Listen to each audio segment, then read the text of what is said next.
Hello બા દોસ્તો, આ વિડીયોની અંદર આપણે મહાત્મા ગાંધી વિશે નિબંધ લખીશું. તો ચાલો જોઈએ.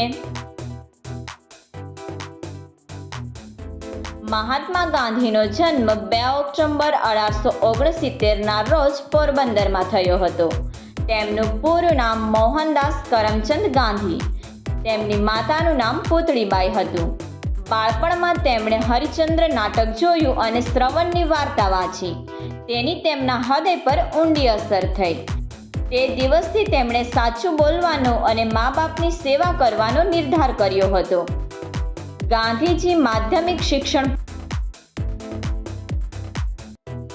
પૂરું કરી ઉચ્ચ અભ્યાસ કરવા માટે વિલાયત ગયા અને બેરિસ્ટર બન્યા.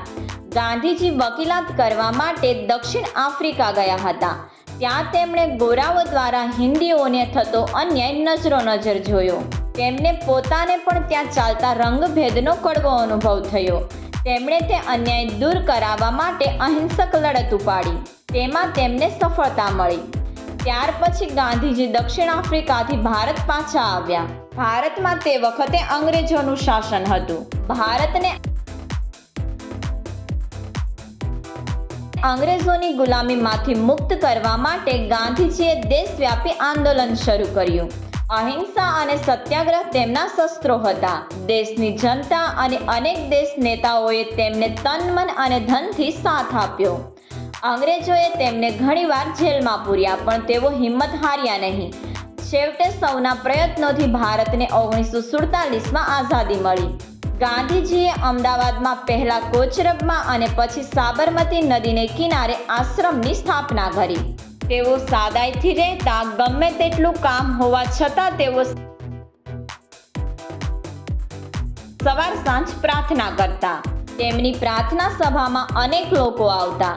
તેમને વૈષ્ણવજન તો તેને રે કહીએ એ કવિ નરસિંહ મહેતાનું ભજન અતિ પ્રિય હતું. તેઓ દરરોજ રેડિયો ગાતા. તેમણે પોતાની આત્મકથા લખી છે, જે સત્યના પ્રયોગો નામે જાણીતી છે. તેમના પત્નીનું નામ કસ્તુરબા હતું. તેમણે પણ ગાંધીજીને ઘણો સહકાર આપ્યો હતો. 30 જાન્યુઆરી 1948ના રોજ ગાંધીજી દિલ્હીમાં પ્રાર્થના સભામાં જતા હતા. ત્યારે નાથુરામ ગોડસે નામના એક યુવાને તેમને ગોળીઓથી વીંધી નાખ્યા. આથી વિશ્વભરના લોકોને ભારે આઘાત લાગ્યો. તેમની સમાધિ દિલ્હીમાં આવેલી છે. તે રાજઘાટ તરીકે ઓળખાય છે.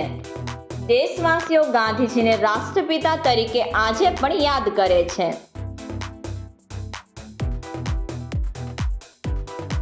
સબસ્ક્રાઇબ કરો અમારી ચેનલ ક્રેઝી કિડ્સ લર્નિંગ.